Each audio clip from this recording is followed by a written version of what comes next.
My name is Richard Stewart. I'm a heavy haul driver at ATS on the company side. I started out in the military in 2006. I was a motor vehicle operator, so I drove in the military for about 11 years. When I got out, I got my CDL and I was just driving vans, but I wanted to get back to securing equipment. I called ATS, but I lived too far in the state of Florida. When I moved to Texas, I called them back and they was like, yeah, you can come on over. I came in and I told my dispatcher that I wanted heavy haul because that's what I was doing in the military. So I classed up from there. It took me a year to class up, and then I left because I got sick. So I got hospitalized and got put in the ICU for a week or whatever, and I was able to get the truck back to the house. Because of that factor, they sent somebody to come get the truck and I didn't get an abandonment. I got myself back healthy, and then I called back to my original recruiter, Robbie. Within the week, I got an answer back saying I can come back. And I told him I wanted to go heavy haul this time. I got in touch with Miss Shelby. She called me and we did a phone interview and she accepted me to come back as heavy haul. And that's how I got into heavy haul. My part was I hooked up to an RGN and I told my dispatcher, find a freight for it. I don't want to pull anything else. And I held on to an RGN for a year. Most of the loads that he found for me were oversized loads, which helped me class up. Now, I did take a hit when it came to pay because, you know, there were other loads that paid a little bit better versus flatbed and step deck and RGN. That was a call that I made in order to get to where I wanted to be at because I had a goal to come into heavy haul. Once you get to heavy haul, there's still separate classes in heavy haul that you have to do. I'm a class 6, so I'm at the bottom, but you know, once I get the time at the company, then I can, you know, progress further. I got routed on a route that I was too heavy for, so I had to stop and call law enforcement and call ATS.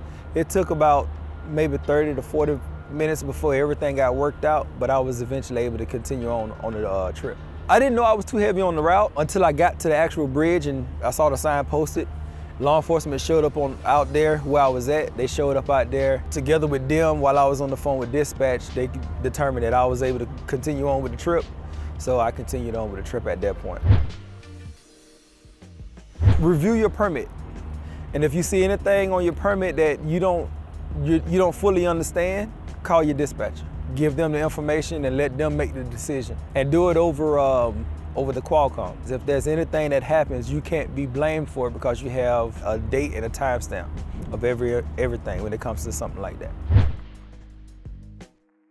The Linux system, I never liked the cameras in the trucks anyways, I'm gonna be honest, but I agree with it because if anything happens, you have something there that can document it, especially if it's not your fault. But when I first came back, I had a semi. We was in a construction zone in Illinois, speed limit 45, and they got the right lane blocked. So I was splitting the shoulder and the left lane, and the semi came down the shoulder between me and the grass and passed us. The camera caught that. So in instances like that, I agree. It'll save you if you're not doing anything you ain't supposed to do. If you're doing something you ain't supposed to do, it's gonna tell on you.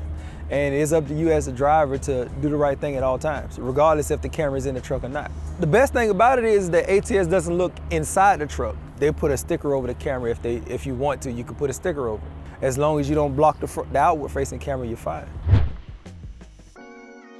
I would tell them, you know, it's a good place to be. You can start your career here and end your career here.